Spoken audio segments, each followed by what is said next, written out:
Evening students, स्वागत है आप सभी का मेरे यूट्यूब चैनल राइन्स एकेडमी फाउंडेशन में। मैं मोहम्मद शाहिद आप सबके इतिहास के डर को दूर भगाने आप सबके सामने आ चुका हूं।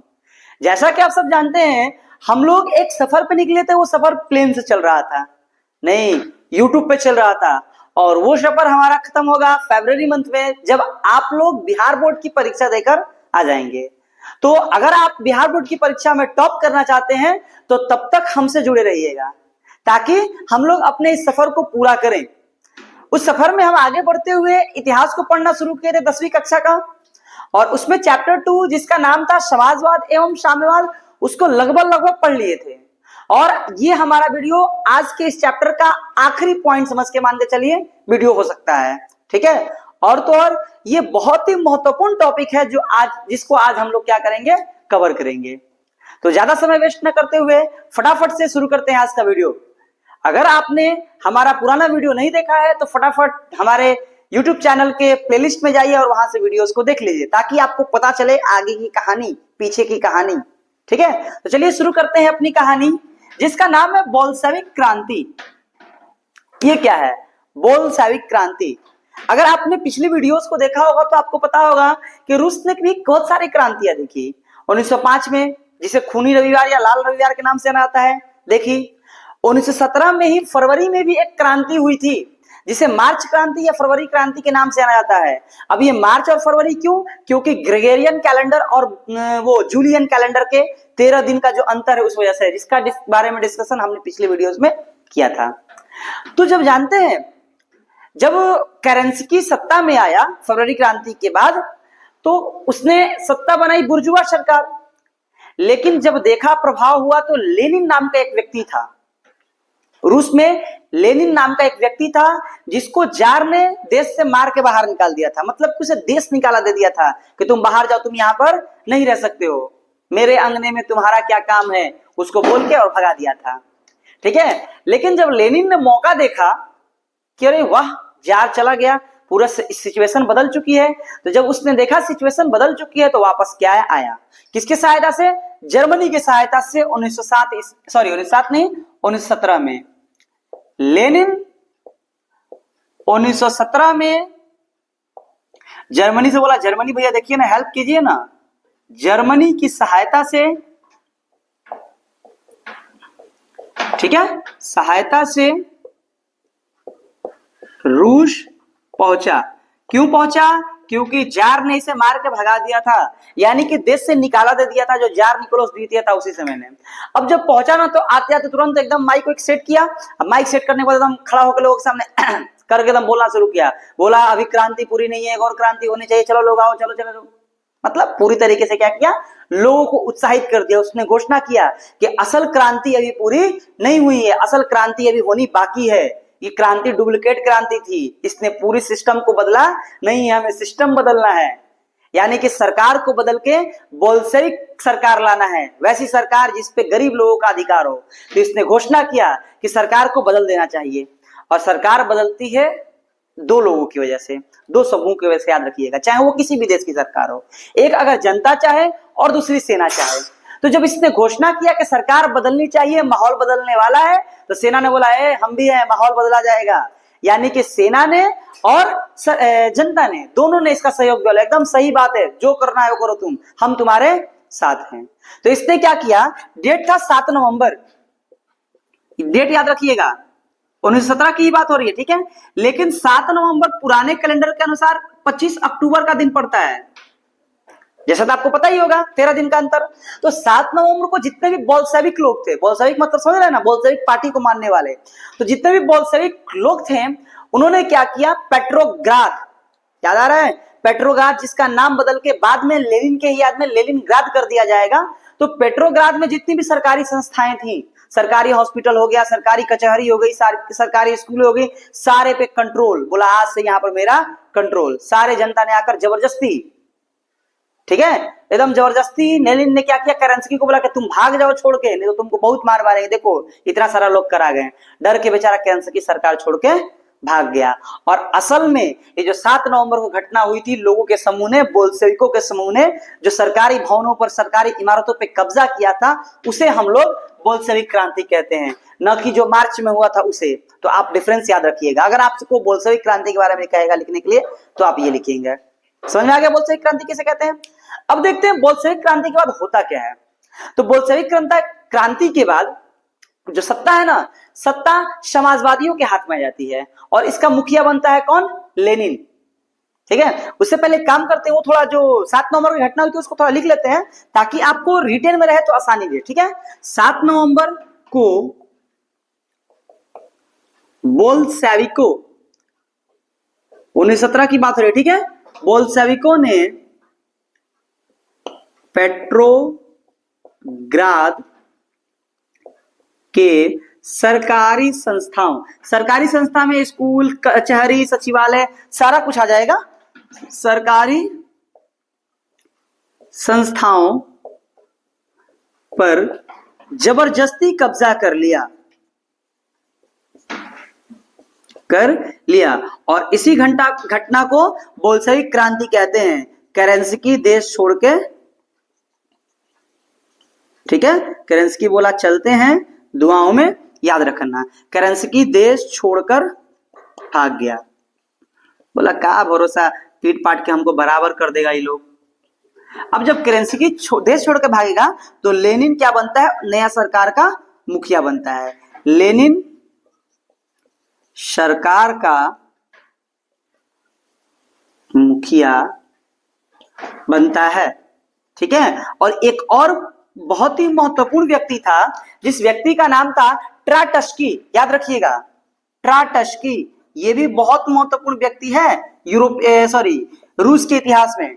ट्राटस्की विदेश मंत्री बनता है, बोलता है हम चलो विदेश मंत्री संभाल लेंगे, विदेश मंत्री बना। ठीक है, अब विदेश मंत्री बना तो उसने क्या किया? ट्राटस्की जब विदेश मंत्री बना तो इन दोनों ने, लेनिन ने और ट्राटस्की ने, दोनों ने निश्चय किया कि अब क्या करेंगे, हम अपने देश को, रूस को पूरे यूरोपियन कंट्रीज में या पूरे विश्व के मानचित्र पर एक आला दर्जा मुकाम उन्हें देंगे, एकदम बड़ा, मतलब बहुत बड़ा देश बनाएंगे उन्हें। ठीक है, तो उनके सामने जो सबसे बड़ी जो दुश्वारी थी, मुश्किल थी, वो था जो प्रथम विश्व युद्ध चल रहा था। भाई आप युद्ध में चल रहे हैं, युद्ध में लड़ाई झगड़ा कैसे होगा? तो सबसे पहले लेनिन ने क्या किया, 1917 में ही जर्मनी के साथ ब्रेस्ट लिटोवस्क की संधि की। जर्मनी के साथ कब? 1917 में। ठीक है, 1917 में ब्रेस्ट लिटोवस्क, ठीक है, ब्रेस्ट लिटोवस्क की संधि किया। इस संधि से हुआ ये कि जो रूस था ना, वो प्रथम विश्व युद्ध से बाहर हो गया, लेकिन एक घाटा था कि 1/4 इसकी भूमि गंवानी पड़ी। लेनिन बोला जाने तो ना, हम बाद में देख न लेंगे, पहले इस युद्ध से हटो। तो अब युद्ध से हटने के बाद रूस के सामने 2 चैलेंजेस, एक तो जो बाहरी हस्तक्षेप थे, जो बाहर के देश उन पर आक्रमण कर रहे थे, उनसे बचना, और दूसरा जो घर का माहौल था, माहौल सुधारना। तो ट्राटस्की ने क्या किया? बहुत अच्छा महत्वपूर्ण काम किया। ट्राटस्की ने एक सेना बनाई, ट्राटस्की ने एक लाल सेना बनाई। ठीक है, सेना बनाया, उसका नाम रखा लाल सेना। ठीक है, ट्राटस्की ने क्या किया? लाल सेना बनाया। ट्राटस्की ने लाल सेना का गठन किया। ठीक है, और लाल सेना का गठन करने के बाद ट्राटस्की ने लाल सेना गठित किया और ये बहुत ही विशाल सेना थी। इसने सफलतापूर्वक, इसने बिल्कुल सही से बाहरी हस्तक्षेपों को संभालने के, विदेशी आक्रमणों को एकदम अच्छे से संभाल दिया। अब रही घर की बात, तो घर की बात के लिए चेका नामक एक गुप्त संस्था बनाया। चेका नामक गुप्त पुलिस संस्था, ठीक है, पुलिस संस्था बनाया और बोला कि तुम क्या करना, ट्राटस्की का ये दोनों काम है। ट्राटस्की ने लाल सेना भी बनाई जिसने विदेशी आक्रमणों को, विदेशी हस्तक्षेपों को संभालने का प्रयास किया, और दूसरी चेका नामक एक गुप्त पुलिस संस्था बनाया जिसका काम था घर के आंतरिक माहौल को सुधारना। कहीं विरोध हो रहा था, तुरंत जाता था छापा मार करके, काम खत्म विरोधियों का, एकदम फिल्मी स्टाइल में, जेम्स बॉन्ड की तरह।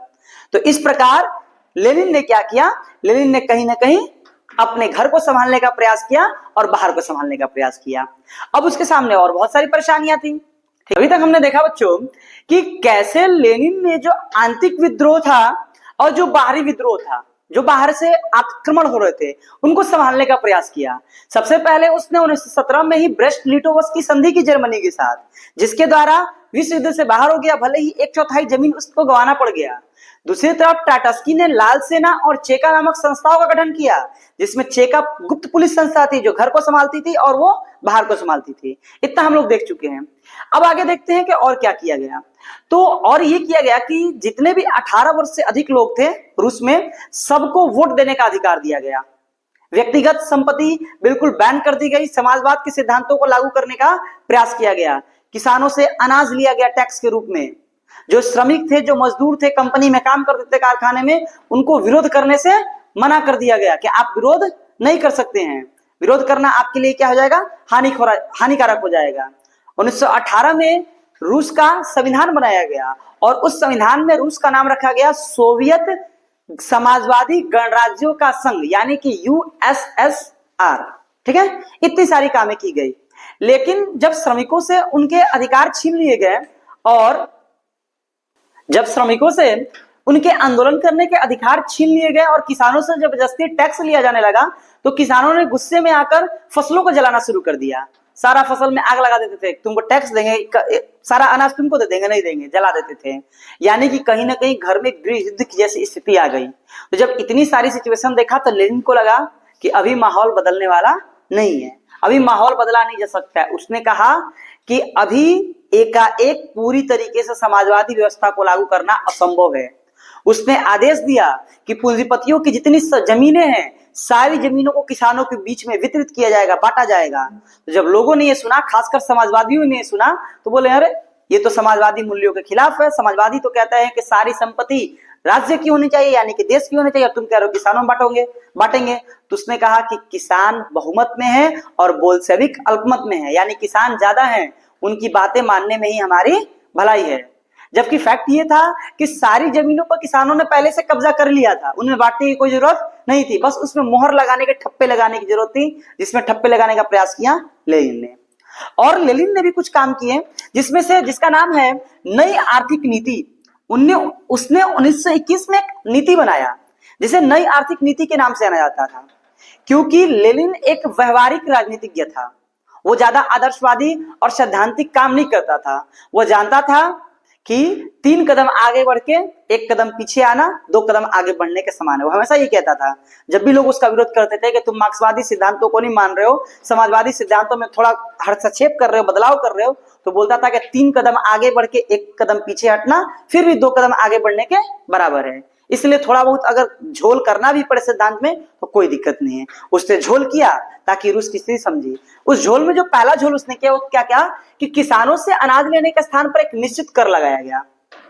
जो पहले किसानों से अनाज लिया था कि तुम अनाज दो टैक्स के रूप में, बोला नहीं, अब आप एक क्या कीजिए, निश्चित कर है 10 रुपया 20 रुपया जो भी कर है, और जितनी अनाज बचेगी वो सारा अनाज आपका, आप उसको खाइए, फेंकिए, बांटिए, जो करना वो कीजिए, हमको सिर्फ अनाज से मतलब है। पहला काम किया गया। दूसरा काम, सैद्धांतिक रूप से जमीन सरकार की थी। सिद्धांत यही कहता था, समाजवादी सिद्धांत यही कहता था कि जमीन किसकी होनी चाहिए, सरकार की होनी चाहिए। लेकिन इसने कहा व्यवहार से किसानों को दे दिया, बोलो लो तुम लोग खेती करो, घर बनवाओ, रहो, एकदम रहो, लेकिन जिस दिन मुझे जरूरत होगा वापस मुझे दे देना। ये किसने कहा, लेनिन ने। जो तीसरा उसने काम किया वो कहा कि 20 से कम श्रमिकों, जिस भी अगर कारखाने में 20 से कम श्रमिक हैं, उसको व्यक्तिगत रूप से चलाने का अधिकार दे दिया गया। जैसा कि आप जानते हैं कि किसी भी कल कारखाने में किसी भी तरह के व्यक्तिगत शासन नहीं चलते हैं, व्यक्तिगत कुछ होता ही नहीं है समाजवाद में। लेकिन यहाँ पर अगर 20 से कम अगर कोई कारखाने हैं, श्रमिक हैं उसमें, तो उन कारखानों को चलाने का अधिकार दे दिया गया। ठीक है, सारे कारखानों को व्यक्तिगत रूप से चलाने का क्या कर दिया गया, अधिकार दे दिया गया कि आप व्यक्तिगत रूप से चला सकते हैं। और उसने क्या किया, उद्योगों का विकेंद्रीकरण कर दिया। देखिए, ये पूछा था आपसे, कई बार पूछते हैं नई आर्थिक नीति क्या है, उसके बारे में लिखिए, तो ये सारे पॉइंट आप लिख सकते हैं। उसने क्या किया, उद्योगों का विकेंद्रीकरण कर दिया गया। विदेशी पूंजी भी सीमित तौर पर आमंत्रित की गई, यानी बाहर से भी लोग आकर कंपनी लगा सकते थे, लेकिन एक सीमित तौर पर। और क्या किया इसने, व्यक्तिगत संपत्ति और जीवन बीमा भी सरकारी एजेंसी द्वारा शुरू किया गया। बोला कि हम है ना, हम व्यक्तिगत संपत्ति और सरकारी एजेंसी ये सब शुरू करेंगे। नए नए विभिन्न स्तर पर बैंक खोले गए और जो एक ट्रेड यूनियन थी उसकी अनिवार्य सदस्यता क्या की गई, समाप्त कर दी गई। इस यूनियन की सदस्यता लेना किसी भी कंपनी के लिए, कारखाने के लिए अनिवार्य थी, बोला कि नहीं अब अनिवार्य नहीं है। तो इन सारे कदमों से, ये सारे जो स्टेप्स लिए गए थे लेनिन के द्वारा, इसमें कहीं ना कहीं मार्क्सवादी सिद्धांतों से थोड़ा बहुत समझौता किया गया, लेकिन वही बात थी, उसने वही बात बोला। फिर जब लोग ने बोला क्यों आप समझौता करे, तो उसने वही बोला कि 3 कदम आगे बढ़ के 1 कदम पीछे हटना 2 कदम आगे बढ़ने के बराबर है। इस तरह, ठीक है। इसके बाद जब इसकी मृत्यु होती है 1924 में, लेनिन की 1924 में क्या हो जाती है, मृत्यु हो जाती है। तो इसके उत्तराधिकारी, इसका उत्तराधिकारी कौन बनेगा, इसका लड़कर लड़ाई छिड़ जाती है, ठीक है। तो फिर स्टालिन आता है, उसने काम करता है। इन सारी घटनाओं के बारे में हम देखेंगे अगले वीडियो में, ठीक है। और अगला वीडियो हमारा इस चैप्टर का आखिरी वीडियो होगा, तो कहीं नहीं जाइएगा, अगले वीडियो का इंतजार कीजिएगा। तब तक के लिए हम मिलते हैं। और हाँ, अगर आपको हमारा वीडियो पसंद आया है तो चैनल को सब्सक्राइब कीजिए, वीडियो को लाइक कीजिए, दोस्तों के साथ शेयर कीजिए। मिलते हैं अगले वीडियो में। जय हिंद, जय भारत।